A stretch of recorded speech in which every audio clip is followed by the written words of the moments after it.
So yun nga mga idol, so andito tayo ngayon sa ano, mayroon tayong interview nito ng malubhaang kalagayan. Ito si Tatay. Ano po ang pangalan mo, Tatay? Napoleon. Si Tatay Napoleon. Yan oh. Ayan si Tatay Napoleon. So kung mapapansin niyo mga idol, ito ang balat niya oh. So nagano siya na pantal-pantal mga idol. So napacheck niyo na po na Tatay sa ano sa doktor. Oo. Ayun oh, mga idol, mapapansin niyo. So na daw po ang sabi sa doktor? Ang sabi naman sa doktor, sa recommended sa akong doktor, Opo. ano na dali process daw. Sabi ko, tapos nagtiwala ako kay doktor yun eh. Opo, opo. Tapos pagdating ng panahon, sa isang taon ko na pag-inom ng Ay, may bulong, po. Sa Shopee. Siya po si nanay. Yan po Nanay, nanay. nanay siya. nanay ko. Okay po. Tapos, Pagdating ng panahon, di na tapos ko yung isang taon na pag-inom ng gamot. Ang kinalabasan ito, nagpantal-pantal ako ng hina tuluyan hanggang sa pumayat dili, na pumayat. dili po kaya ina niyan tatay na nauso niya na sakit na, ano ba ito? Monkeypox. Hindi siguro naman siguro. Kaya ito, nawawala to eh. Kasi yung monkeypox. Nawawala to. nawawala Oo, siya. pag hindi ako kumakain ang ulam ko, asin lang at saka tubig, wala to lahat. Talaga. Makinis yung balat ko. Pero pag kumain ako, na kahit na ano ang kainin ko na ulam, Opo. basta lalo na kung may sabaw, Opo. ayun, labas na yun, masakit. Lahat ng katawan ko masakit yan eh. So, mapapansin niyo mga idol. Yan naman, hindi naman yan, ano eh, matigas. Yan. Yan, hindi naman yan, kahit may ginawa akong gamot dyan dati, ano yan na, karne yan, yung kinakagat na langgam, at araw at gabi. Baho yan, ang kalak nga, maputol na eh.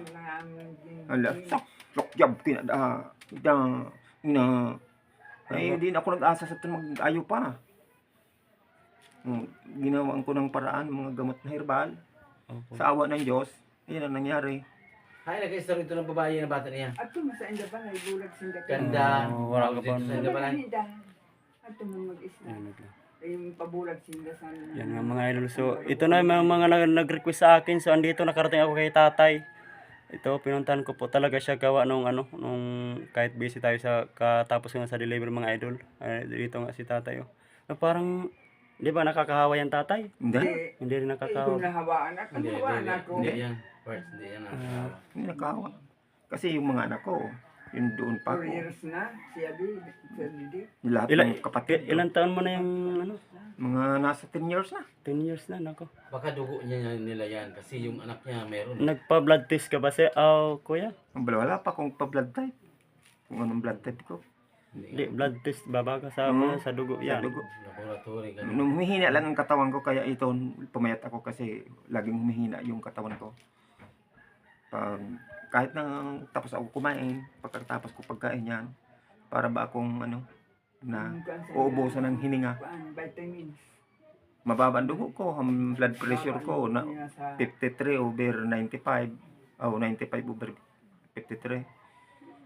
So, kung sakali mapansin tong video mo na to, so ano bang tulong bang may gusto mo maipaabot sa'yo? So, siyempre mapapansin to ng mga followers ko, viewers.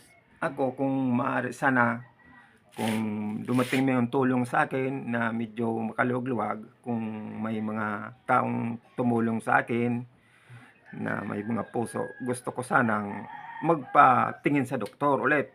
Pero kung para sa akin, paano naman ako makakapunta ng doktor kung wala akong pera? Kasi ito nga, kung may taong may mabuting puso na libre ako lahat sa ospital, pwede sasama ako papatingin sa doktor.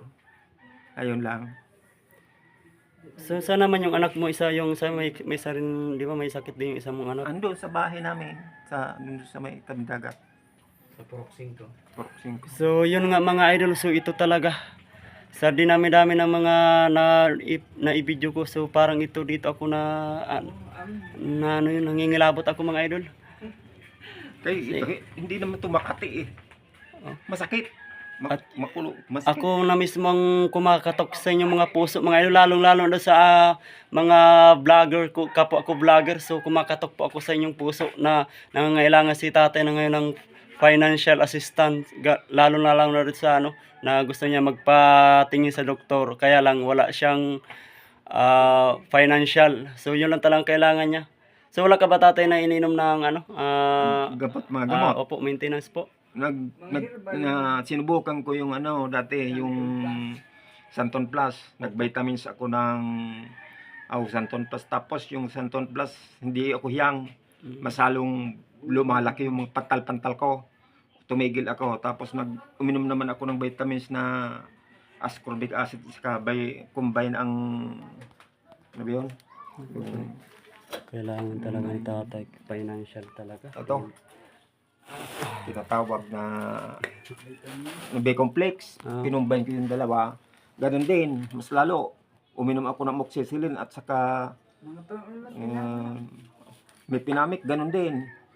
Nagpapantal-pantal talaga ako, malaki. Saka masakit. Kag nanginginig ako.